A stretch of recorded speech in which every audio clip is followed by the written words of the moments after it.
हमारी पड़ताल में अगला ये सवाल था कि बांग्लादेश से आए ये मुसलमान कौन हैं? आखिर ये किस रूट से बिहार में घुसपैठ करते हैं? इन सवालों के जवाब भी हमने ढूंढ लिए हैं।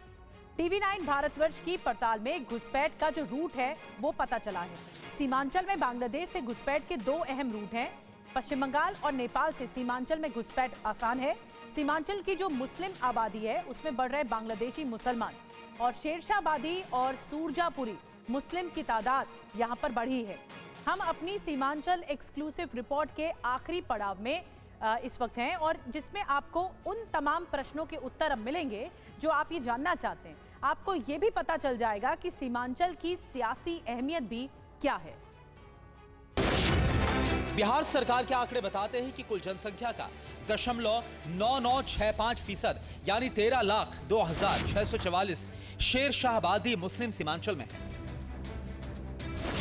इसी तरह से सुरजापुरी मुस्लिम की संख्या 1.8713% यानी 24,46,212।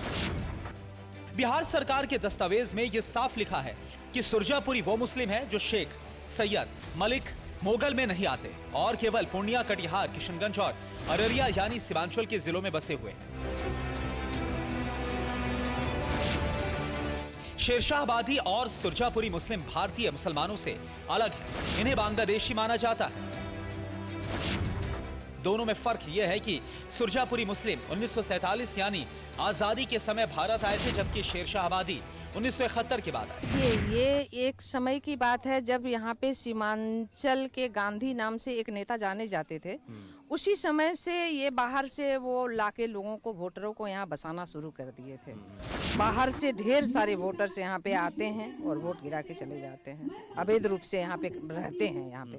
अब सवाल ये था कि आखिर इतनी तादाद में बांग्लादेशी मुस्लिम कैसे आते हैं, उनका रूट क्या है। अपनी तहकीकात में हमने उनका ये रूट भी ढूंढ निकाला। आमतौर पर बिहार में घुसने के लिए वो दो रूट का इस्तेमाल करते हैं। बांग्लादेश से पहले पश्चिम बंगाल आते हैं, फिर बंगाल के मालदा और मुर्शिदाबाद के रास्ते बिहार में घुस जाते हैं। उनके लिए यह आसान भी है और सुरक्षित भी है। तहकीकात के दौरान हमें यह भी बताया गया कि नेपाल के रास्ते भी बिहार के सीमांचल में घुसपैठ हो रही है, खासतौर से गलगलिया बॉर्डर। इस दावे की छानबीन के लिए टीवी 9 भारतवर्ष की टीम जब गलगलिया बॉर्डर पहुंची तो हमने देखा कि खेतों के रास्ते आराम से लोग नेपाल से आवाजाही कर रहे हैं। उन्हें रोकने टोकने वाला कोई नहीं था। इस वक्त मैं भारत नेपाल की सीमा पर मौजूद हूं और इस सीमा के माध्यम से यह आपको दिखाना चाहता हूं कि सीमा के रास्ते से कैसे कोई आदमी आसानी से भारत में प्रवेश कर सकता है और भारत का आदमी नेपाल में प्रवेश कर सकता है। उसकी ये तस्वीर आपको देखने को मिल रही होगी। ये आप देखिए, दूर दूर तक लोग नजर आ रहे होंगे जो साइकिलों से, और महिलाएं हैं, पुरुषों हैं, जो खेतों के माध्यम से एक तरफ से दूसरी तरफ, दूसरी तरफ से तीसरी तरफ जो है वो ट्रैवल कर रहे हैं। और ये जो ट्रैवल करने का पूरा खाका है वह यह बताता है कि किस तरीके से यहाँ पे आसानी से घुसा जा सकता है। और यह बहुत ही आसान है। उस आसानी की वजह इस तस्वीरों के माध्यम से समझा जा सकता है। सीमांचल की प्रशासनिक मशीनरी में भी ये लोग घुस गए। बीएलओ तक उनकी पहुंच है, जिसके जरिए वो वोटर लिस्ट में हेरा फेरी कर रहे हैं। हमारे हाथ ऐसी ही कुछ वोटर लिस्ट भी लगी, जिसमें पहला नाम हिंदू का था, अगले 5 नाम मुस्लिम के और फिर उसके बाद एक और हिंदू का नाम था। इस तरह से हेरा फेरी करके वोटर लिस्ट में नाम चढ़ाया जाता है। हाल फिलहाल के दिनों में सीमांचल इलाके में काफी संख्या में बांग्लादेशी भी पकड़े गए, लेकिन उनकी आबादी और सिस्टम में घुसपैठ के मुकाबले ये बहुत कम है। बिहार का सीमांचल वही इलाका है जहां मुस्लिम वोटर हार जीत का फैसला करते हैं। यह इलाका असदुद्दीन की पार्टी के लिए बिहार में सियासी लॉन्च पैड बना था। पिछले चुनाव में 5 सीटें जीतकर उन्होंने सबको चौंका दिया था। सीमांचल के 4 जिलों में कुल 24 विधानसभा सीटें हैं, जहां पर 50% से ज्यादा मुस्लिम आबादी है। इसमें किशनगंज में 68%, अररिया में 43%, कटिहार में 44%, जबकि पूर्णिया में 38% मुस्लिम आबादी है।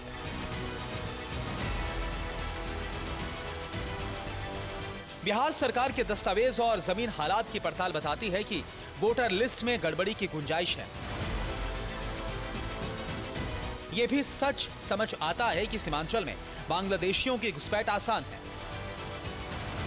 विपक्ष का आरोप है कि घुसपैठ रोकना केंद्र सरकार की जिम्मेदारी है, लेकिन इस बात से भी इनकार नहीं किया जा सकता कि एसआईआर की सियासत और चुनाव आयोग पर विपक्ष के निशाने के पीछे वोट बैंक की छटपटाहट है।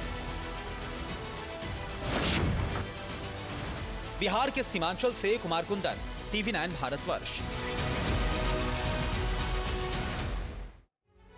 तो हमने अपनी पड़ताल में, अपनी रिसर्च में ये पाया कि फर्जी वोटर कैसे बनते हैं और इस पूरी प्रक्रिया के तहत क्या कुछ गड़बड़ जाला निकलकर सामने अब तक आ चुका है।